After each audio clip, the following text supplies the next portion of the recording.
Hello guys, welcome back to my channel. As you can tell by the border being white and the title of the video, it is a World Trigger review. It came out a day earlier than I thought, but without further ado, let's get into this review. So, because of how much data, how much notes, how much different pieces of information that is contained within this chapter, I may be referring to notes. I have made notes. And I will refer to them, so apologies in advance. I will state this though, for anyone that's new, feel free to like, comment, share and subscribe. I will be posting this on my Reddit, the Manga Man, so feel free to check that out. So let's get into it. So the first thing I want to mention with this is there is heavy content in here, which I really like, and there's a lot of effort being put into this, but ultimately the majority of this chapter is about the away test. So it first starts off with Yuma practicing the bike. Throughout the series, he's basically been trying to ride the bike, and it just shows how much more acclimated to Earth or Medan Yuma now is compared to Hyuse. And then you get Hyuse's kind of reaction like, why would you need that for? It seems impractical.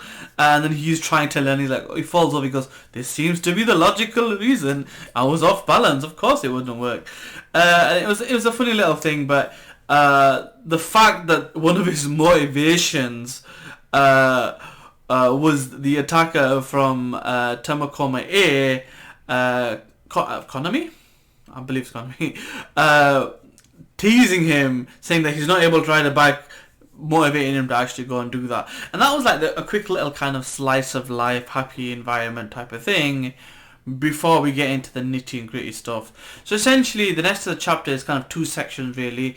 The first section is talking about the schedule of how it's going to go in the away selection process, and then the second section of the end, or towards till the end of this chapter, is basically the orientation. So we'll get into all of that. So the first thing I want to talk about is the schedule. So what we're told is there's going to be an orientation, there's going to be a captain interview, and then there's going to be two phases of the test. We're told phase 1 is going to last a week, and we're told phase 2 is going to last 2 days, and we're given dates. We're given dates, and it says that the 17th of March is when phase 1 starts, and phase 2 will start like a week after, I guess, for 2 days. With that being said, we'll come back to the dates in a second. We go through quite a few different things. So this part, I'm going to need to refer to my notes because a lot of names were mentioned and a lot of different things was going on. So there's a survey, and the survey is basically, what's going on. So 3 questions. Number 1, do you want to go on the actual away expedition? Yes or no? Pretty much, as well as do you want to go with your squad. I like that. That's interesting because if a person says yes just with his squad only, it kind of restricts them and makes them less flexible. So if a person says yes, I'll do what I want, that gives that selection process, or the person, if they get far enough, the opportunity to join a different team if the other members don't go through, and if the other members didn't go through and a person picked yes only with my team, it makes it harder. So it does check flexibility. The second part is, who do you like other than your team? So this kind of looks at, if you think about it, it looks at the relationships they've made in terms of Tamakoma B with different members of Border, and maybe who they respect, who they want to learn from. And then on the flip side, the third one, who they don't want to work with, which is kind of funny. That one made me laugh purely because of Hyuse later on saying, oh, does it say Jin's name here? Because it's embarrassing to him that he got his ass kind of handed to him, not physically, but kind of tricked and delayed and manipulated by Hyuse, by Jin, and Hyuse didn't like that. But the fact that he meant, oh, is Jin's name here? I don't want to be working with him. It just made me laugh. The fact they specifically went there, but no, he's not mentioned. Which makes sense because ultimately he's not going to be on the away mission. He's going to defend Earth. So that made sense.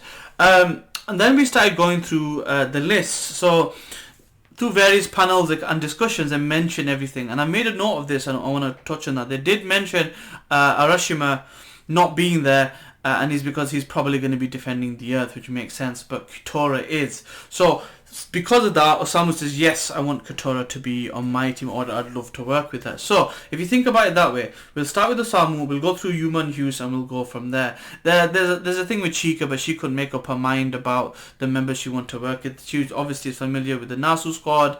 Her mate has now pledged to join that team, and they didn't want to participate in the away mission.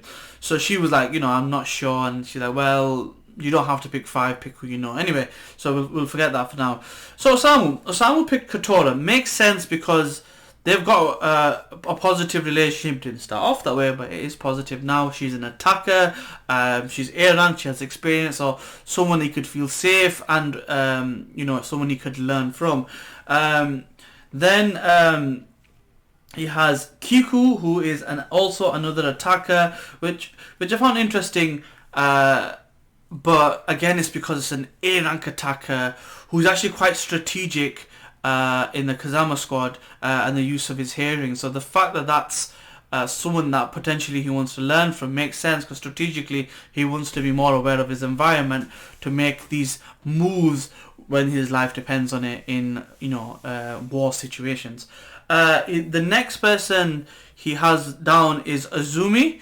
Azumi being from the number 1 squad. He's a shooter, and it makes perfect sense. Being one of the best shooters in Border, and being that Osamu wants to be a shooter, or is a shooter, makes sense. He wants to learn from the best, refine his skills, make better use of his trion, and thus be more efficient down the stretch because of his lack of trident at the moment.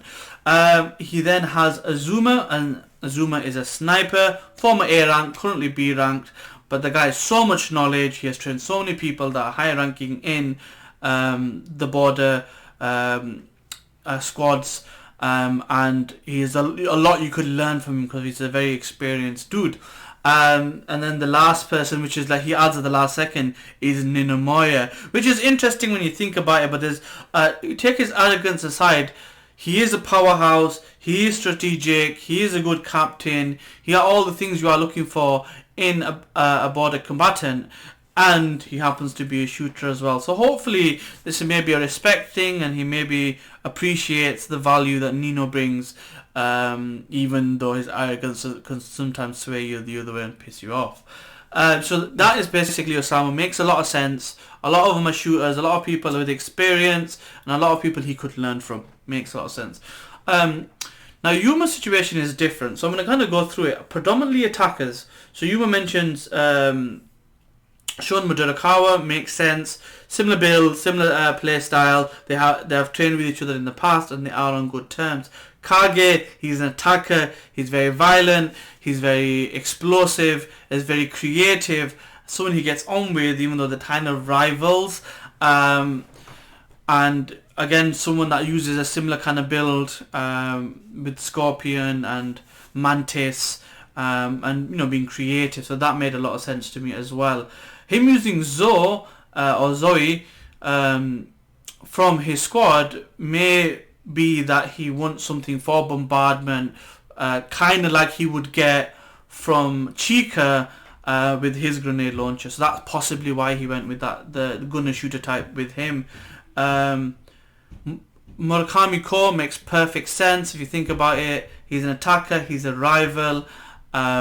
Again, makes perfect sense. I've got no issues with that one.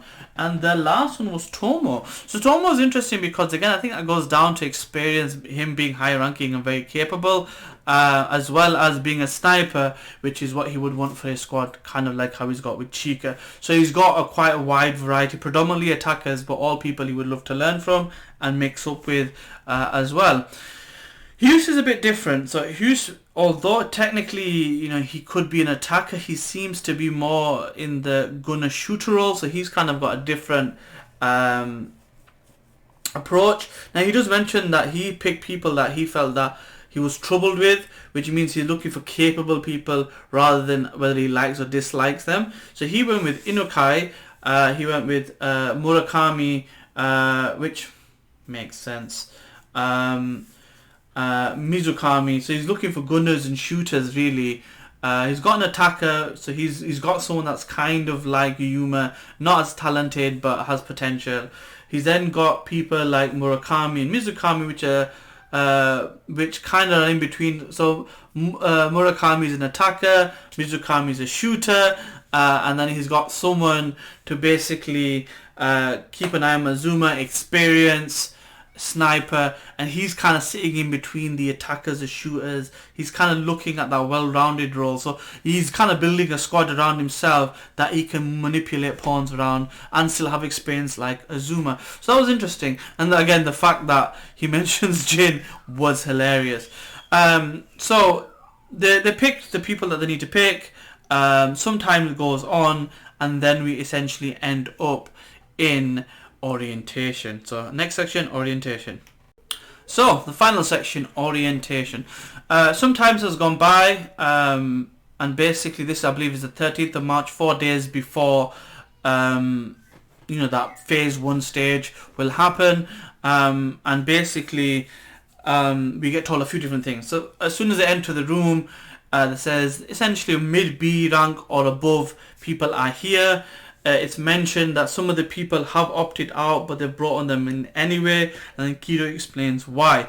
Kido basically says, due to the nature of what's going on, and due to the amount of people that are essentially needing to go away, they're having to cut short rank wars and promotions, and due to that, they're going to use this as an opportunity to essentially see who the best of the best are from all the different squads. See aptitude, see potential, and this will be a mark on your record moving forward. So essentially, even if you don't go, the fact that you've done really well is something that, should something happen down the line, like for example, if an A rank person dies and you're showing an A rank potential, that may be a place they put you in down the line because you've shown good aptitude and potential in this test. We then kind of we look at the process in a little bit more detail. We're told that phase 1 is going to be a sealed environment and essentially is there to represent the process of traveling to where you need to go to. So this is going to be an extended period of time. How long they explore this when they actually do the chapters, I don't know, but I like this. This kind of looks at your mentality and your ability to learn in stress environments, because you're enclosed by so many people. There's only so much space, and there's so much you can take in an enclosed space. Like I can imagine with lockdown, you're around the same people all the time. It can be quite stressful. It can drive you a little bit mad. So it kind of looks at your mental strength and your ability to deal with that type of pressure. They also refer to this kind of week as an opportunity to see how you can learn about equipment, and I'd imagine there'll be stuff like defense weapons and diagnostic weapons and so on and so forth for these ships that will be important to learn before going to war or going to a neighbour country or the neighbourhood.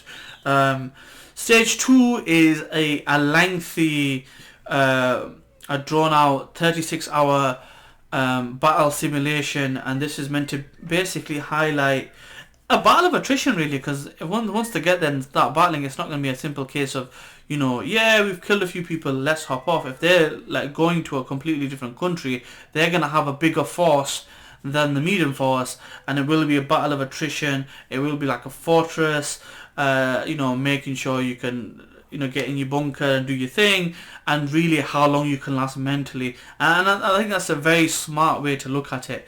We then basically specifically get told that they're going to look to shuffle squads. I saw this coming just purely based on the question, because they specifically said, who do you want to work with that's not in your team. So they had that in mind already. And then right at the end it says there's going to be 11 captains, and basically he's just about to announce them, and then we get the break at the chapter. So we're going to have to wait till December now to find out who the 11 are. I was thinking about this. So when you talk back to originally talking about the expedition and the fact that if they take Chika, they'll be able to take more people, and that they'll be able to take the first two people from the first two teams from the B rank, and having 11 teams, being that the A rank is already got 9 anyway, makes sense. But because people like Arashima's not going, there's going to be a twist when it comes to captains. I would not be surprised, based on past experience, that Azuma is given a captain's role purely based on the fact that he was a captain before. Crazy situations have happened. He's done really well with a newbie team and is developing youngsters, and has all this experience being the first sniper and so on and so forth, that it'd be surprising to me that he wouldn't be there, especially because I'm assuming other A rank people are going to still remain on Earth, like Jin. Tamakoma B possibly won't be there, because if everybody went, then there wouldn't be a defense force.